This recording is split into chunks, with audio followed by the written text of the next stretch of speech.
सभी द्राक्ष बागायतदार भाई और बहनों को मेरा नमस्कार। आज के इस वीडियो में हम चर्चा करेंगे कि अंगूर में गडलर बीटल नाम का जो कीटक है उसका हम किस तरीके से प्रबंधन करें। गडलर बीटल कीटक जो है ये सांगली, शोलापुर, पंढरपुर, उस्मानाबाद इन विभागों में इनका अटैक ज़्यादा देखने को मिल सकता है। नासिक और जालना में इसका अटैक कंपैरेटिवली कम हमको देखने को मिल सकता है, पर थोड़ा बहुत हमको डैमेज वहाँ भी दिख सकता है। गडलर बीटल मुख्यतः जो नुकसान पहुंचाता है वो 2 साल तक के ही पौधों को नुकसान पहुंचाता है, जबकि तने का साइज जो होता है, जो खोड है उसका साइज पतला होता है, उसमें ये ज़्यादा डैमेज करता है। क्योंकि इसका जो मृग होता है कीटक का, जिसको हम बीटल कहते हैं, लॉन्ग हॉर्न बीटल, क्योंकि इसके 2 बड़े बड़े एंटीना होते हैं, तो ये क्या करता है कि पतले जो तने हैं उनको अंडे देने के लिए प्रीफर करता है, और अंडे देने से पहले वो गडलिंग करता है। तो ऊपर वाला भाग निकाल के उसके अंदर में एगलिंग करता है, अंडे देता है, और इसके जो बच्चे होते हैं वो तने के अंदर में खाते हैं। हमने 1 साल सर्वे किए थे और जितने भी गडलिंग वाले पोर्शन हैं उन सभी के अंदर में देखा, कहीं भी हमको इसके अंडे दिखाई नहीं दिए। हो सकता है कि इसने अंगूर के अंदर में उस टाइम अंडे ना दिए हों, आसपास दूसरे जो प्लांट हैं उनके ऊपर भी ये नुकसान पहुंचा सकता है, तो उसमें उसने अंडे दिए हों। और सर्वे में जो भी हमने गडलिंग किए वो इस टाइम इकट्ठे किए थे, उसमें किसी से में भी बच्चे नहीं निकले इसके।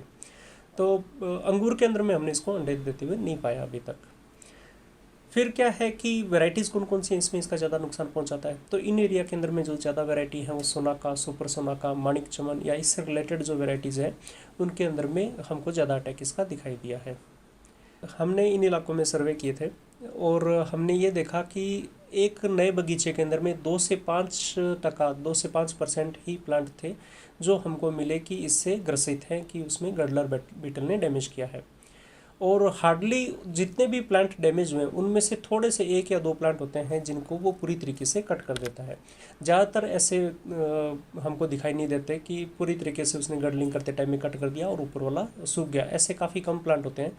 ज़्यादातर प्लांट ऐसे हमको सर्वे में मिले कि उसने साइड से कट कर दिया, उसको चारों तरफ से गडलिंग कर दिया। तो ऐसी अवस्था के अंदर में ज़्यादा घबराने वाली बात नहीं है। कि अगर आपको लगता है कि उसने पूरा का पूरा कट कर दिया और ऊपर वाला पोर्शन पूरा सूख गया, तो नीचे जो भी आपको बचा हुआ खोड है उसके ऊपर में आप थोड़ा सा हाइड्रोजन साइनामाइड का पेस्टिंग कर दीजिए। तो वहाँ से क्या होगा कि नई फूट निकलेगी, उसको आप उठा के तैयार कर लीजिए। फिर अगर ऐसी सिचुएशन है कि उसने पूरा गडलिंग नहीं किया और साइड से कट किया और ऊपर से पौधा अभी भी हरा है, तो हम क्या कर सकते हैं कि उसके ऊपर में बोर्डेक्स मिक्सचर और कोई भी सिस्टमिक इंसेक्टिसाइड जैसे इमिडाक्लोपिड ले लिया, आधा मिली लीटर पानी के हिसाब से, जहाँ पे गडलिंग किया है उसको अच्छे तरीके से धो के निकाल लिया। फिर उसके ऊपर में हमने इसके गोबर लगा दिया। तो ऐसा करने से क्या होगा कि 10 से 15 दिन के अंदर में जो कि जहाँ पे उसने गडलिंग किया था वो वाला पोर्शन पूरा का पूरा हील हो जाएगा, पूरा जो घाव था वो भर जाएगा और पौधा पूरा का पूरा ठीक हो जाएगा। ये देखिए इसके अंदर में जैसे गोबर लगाया था, गोबर लगाने के बाद में जो घाव है वो भर रहा है इसका, और 15 दिन के अंदर में पूरा का पूरा घाव ठीक होने के चांसेस हो सकते हैं इसके। ये उसका मृग है जो कि रात के टाइम में बाहर निकलता है और गडलिंग करता है।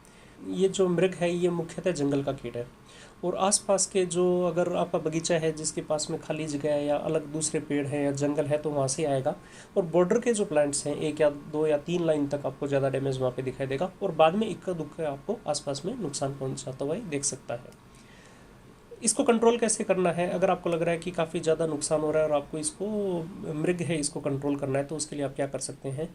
ये जो कीटक है आपको ज़्यादा एक्टिव दिखाई देगा 9 बजे के बाद में, 9:30-10 बजे के आसपास में अगर आप बगीचे के अंदर में टॉर्च लेके जाएंगे तो आपको ये जिस झाड़ पे उसने कल रात को गडलिंग किया था, आज रात को भी उसी झाड़ पे या उसके आसपास वाले झाड़ के ऊपर में बैठा हुआ मिल जाएगा। तो रात को टॉर्च लेके जाएंगे, आप देखेंगे, और हाथ से पकड़ के इसको मार दीजिए। तो उनको अगर आप मार देंगे तो इससे समस्या से छुटकारा मिल जाएगा। अगर आपको लग रहा है कि आपके बगीचे में बहुत ज़्यादा नुकसान हो रहा है और आपको फवारनी करने की ज़रूरत है, तो आप रात के टाइम में फिप्रोनिल जो 80 WG का फार्मूलेशन है वो आप ले सकते हैं 0.062 ग्राम 1 लीटर पानी के हिसाब से, या फिर आप ले सकते हैं लेमडासेलोथ्रिन आधा मिली 1 लीटर पानी के हिसाब से, और रात के टाइम में खोड और बलांडा के ऊपर में आप फवारनी कीजिए। 2 या 3 दिन बाद में रात के टाइम में फिर से रिपीट कर दीजिए। तो अगर मृग ज़्यादा संख्या में ज़्यादा नुकसान आ रहा है तो इसको आप अच्छे तरीके से कंट्रोल कर सकते हैं। नॉर्मल कंडीशन के अंदर में हमने ये देखा कि किसी भी बगीचे में जब हमने सर्वे किया था काफ़ी ज़्यादा डैमेज नहीं था। 2 से 5% प्लांट है वही इन्फेक्टेड थे। इसके लिए आपको फवारनी करने की ज़रूरत नहीं है, ज़्यादा खर्चा करने की ज़रूरत नहीं है। बेस्ट तरीका ये है कि रात के टाइम में टॉर्च लेके जाइए, जहाँ पे कल रात को उसने गडलिंग किया था, आज रात को उसी झाड़ या उसी के आसपास के झाड़ के अंदर में आपको ज़्यादा गडलिंग करते हुए ये बैठा हुआ दिखाई दे जाएगा, उसको पकड़ के वहीं पे मार दीजिए। ये इम्पोर्टेंट बातें गडलर बीटल को कंट्रोल करने के बारे में। धन्यवाद।